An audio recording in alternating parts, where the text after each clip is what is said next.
Todd and I got in the roofing business. You know, my brother Todd actually went, as he was going to college, he was working with a friend of the family, and that's how he paid his way through college. I only did it for about 6 months. I was literally tearing off shingles, carrying bundles up and down the ladder, cleaning up the trash. Not a lot of fun. So I decided very early on that roofing probably wasn't for me. And then a couple years went by. I was helping my stepfather build some spec houses. I ended up putting the roof on one of those homes, literally just flipping over the bundle and the directions are right there. That's how I put my first roof on. I ended up getting a job with MI Homes. I borrowed my father's ladder, put on top of my Honda Civic hatchback, and that's kind of how Feazel Roofing was born. So that was in 1988. Within the first year, my brother came back. Todd came back. He was out of state. Quit his job, came back to work with me full time and build the company. So we've been partners for over 30 years. Quickly realized new construction wasn't the direction we wanted to go. Started doing more on the remodeling side, replacing homeowners' roofs, and continued to grow the business from there. But about 3.5, 4 years in, we had grown the company to a point where I realized being at the size we were was really tough. We needed to either grow the company more or go back to being smaller. We were really kind of at the top of our glass ceiling, if you will. And then just from there, continued to grow the company over the next 25 years and really build it into a successful local brand that had a household name. And I think just heart, you know, not wanting to give up. And I would have to give a lot of that to my brother. In the early years, many times I wanted to throw in the towel. My brother just grinds it out. He's one of those guys, just won't ever give up. And he gets that from my father. The industry had changed so dramatically from 1988 to 2013. The market started to change to the point where in the early years of Feazel Roofing, almost 100% of roofing contractors did roofing repairs, and they should. That's part of servicing customers. Today, in 2020, 70% of roofing contractors don't do repairs. They don't tell the customer that.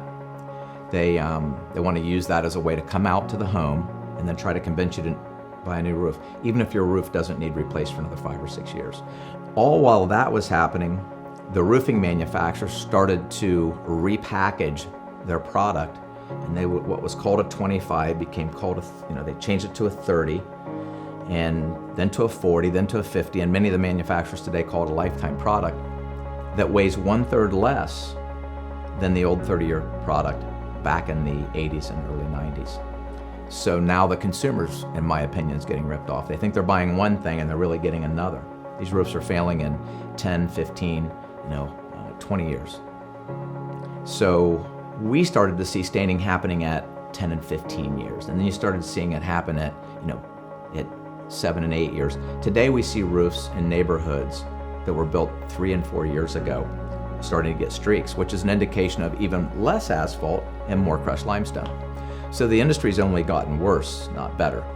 The average roofing contractor doesn't care about a repair. He wants to replace a roof, so he's going to push replacement. I would say that there's twice as much product being roughly manufactured today than there should be, which means there's twice as much money being wasted, twice as much natural resources being wasted.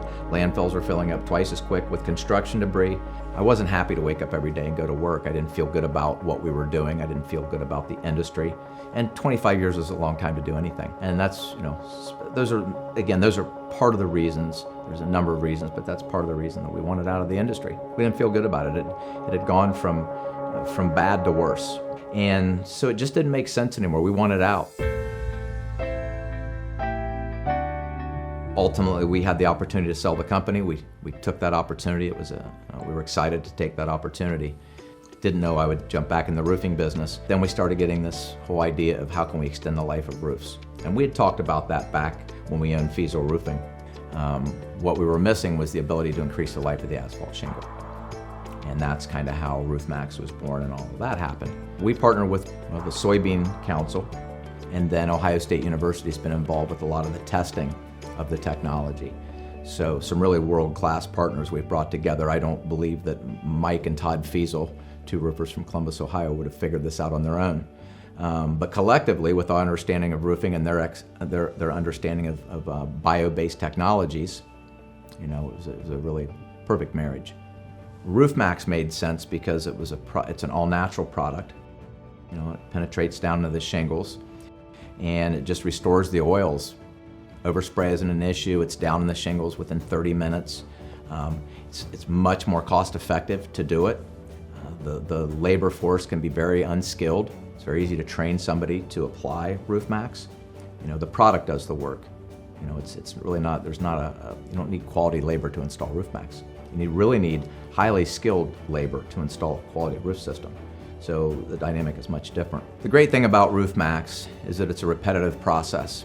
We can retreat over and over again, especially if we catch it in the early years. The effects on that are amazing. It's obviously keeping money in people's pockets. It's keeping raw materials in the ground longer, natural resources, and it's keeping debris out of landfills. So, it's really a full circle thing. It's kind of closing the loop, so it's a positive thing for everyone.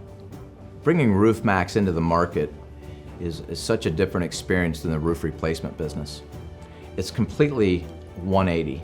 So 180 doing Roof Maxx, because I feel that we're really impacting people's lives in a big way, whether it be our dealers, so we're giving them opportunity, but more so what we're doing for the consumer, and then therefore the planet. I feel now that we're really doing things that are positive. It's not a business just about profit. There's also a social aspect to it, and that's becoming more and more common with a lot of businesses today. So yeah, I couldn't be more excited. It's been very, very amazing, and it's really opened my eyes to a lot of things. So yeah, been wonderful. And we thought it would just be something at a local level, and then maybe it would go statewide, and then as it took off more and more and took on a life of itself, of course, it's turned into one of the fastest growing business opportunities in history. We certainly couldn't have done what we've done without our past experience, but without our current base of people. So we just have an amazing network of people. It's just incredible. So everything we learned set us up to understand the opportunity that Roof Maxx is today. So it's been an amazing ride. Love it. Absolutely, yeah. Excited to get up every day and go to work.